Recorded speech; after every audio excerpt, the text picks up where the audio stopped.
Alright guys, today I want to show you quickly a game between Daniil Dubov and Magnus Carlsen from their match in Opera Rapid quarterfinals. This is the second set, and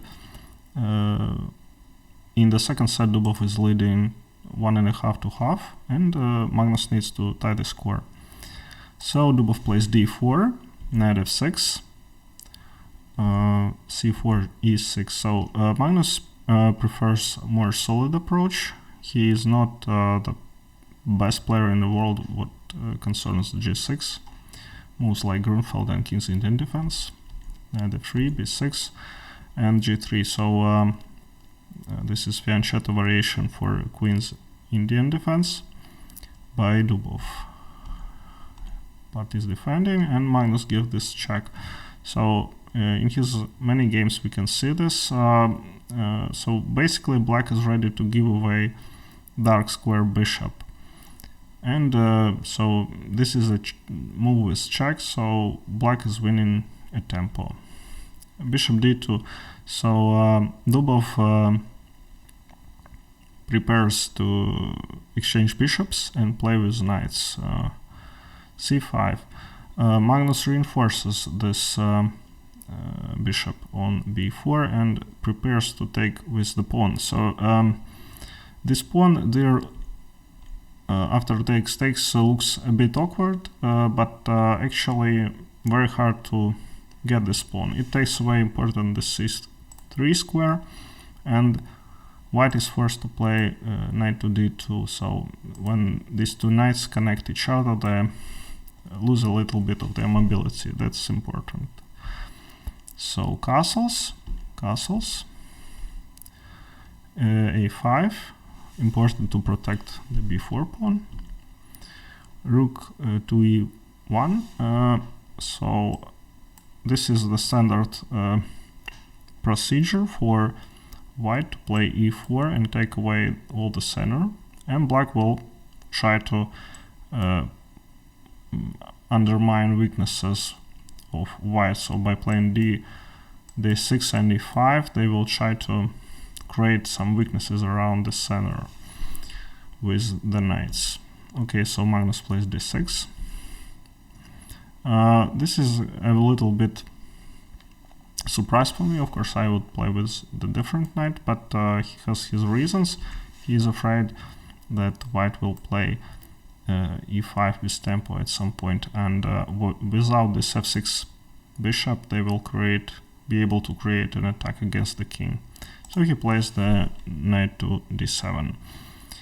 We need to connecting rooks, and e5. This is program move for black.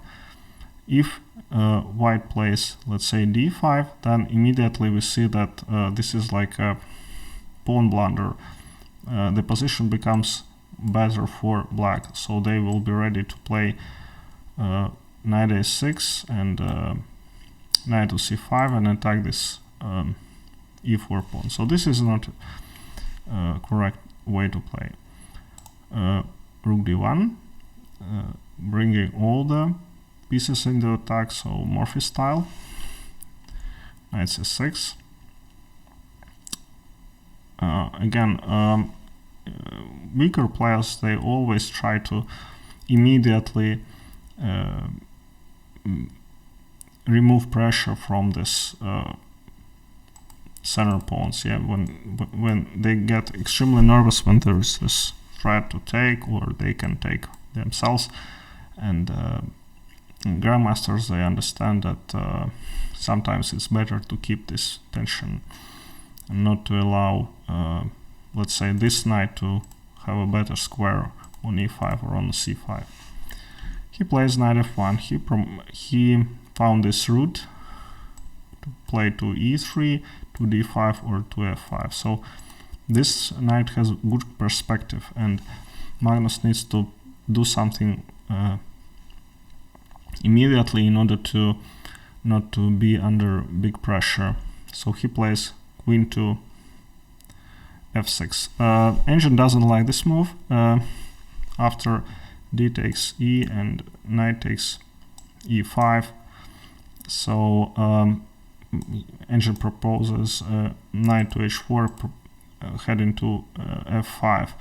So also this d6 pawn is quite weak. So this is a good continuation, but when you have this knight on f1, you just trying to reroute it as quickly as possible. So of course he played knight d3, and this position starting to be a little bit in white's favor. So you see that this queen here doesn't look actually very comfortable. It will be under different attacks from g4, from d5. These two knights can very quickly approach the king and create a lot of threats. So Magnus tries everything to exchange the pieces as quickly as possible. So he took this pawn on d4. So he took back, and he played Dubov played e5. So you might think that white is winning, but you should notice that this knight here is attacked as well. So black will manage to keep alive at some point. So he took the pawn and took the piece, rook a7, and queen g4. So now you always want to remove the queen, and when there is this tension between this rook and this queen, so it always favors white. You see that white pieces much better coordinate between themselves, and black doesn't have this rook here, doesn't do a lot, and black has to spend like 2-3 moves in order to create connectivity. So they don't connect now. Knight f6 attacking the queen, and he took the pawn. So now technically black is white is piece up, but they have one pawn, and they will win, take the piece back. So they took the piece, and Dubov took the d6 pawn. So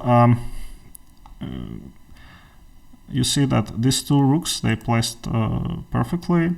After the center has been exchanged, they control the d4, the e line, and d line.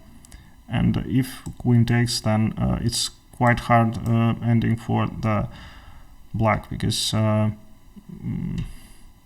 this knight has this outpost, and they control the lines. This pawn is weak here, and very hard to defend such position against like any player basically. Knight f5, lots of threats really, and black has backracking issue, so big advantage here. So Magnus understood it, and he tried to play something tricky. He took this pawn on b2, which is not recommended by the engine, and he was attacked. This is the first line. So notice that this queen doesn't have a lot of places to go, and it will be constantly harassed by the white pieces. So he played queen to c3. This move loses. Queen a3 was better, but again, knight to g4 with the same idea was on the table for white.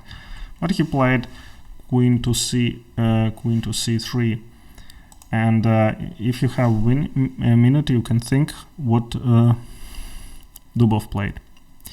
All right, so the winning move is here. Knight to d1.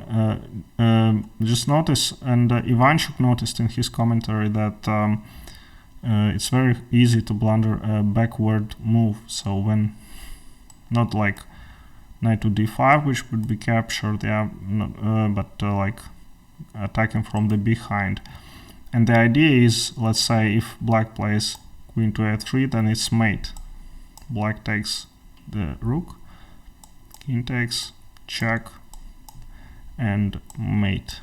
This is nicer because this is like these two rooks are connected. Alright, so Magnus played rook to e8, and rook takes, and takes the queen. So if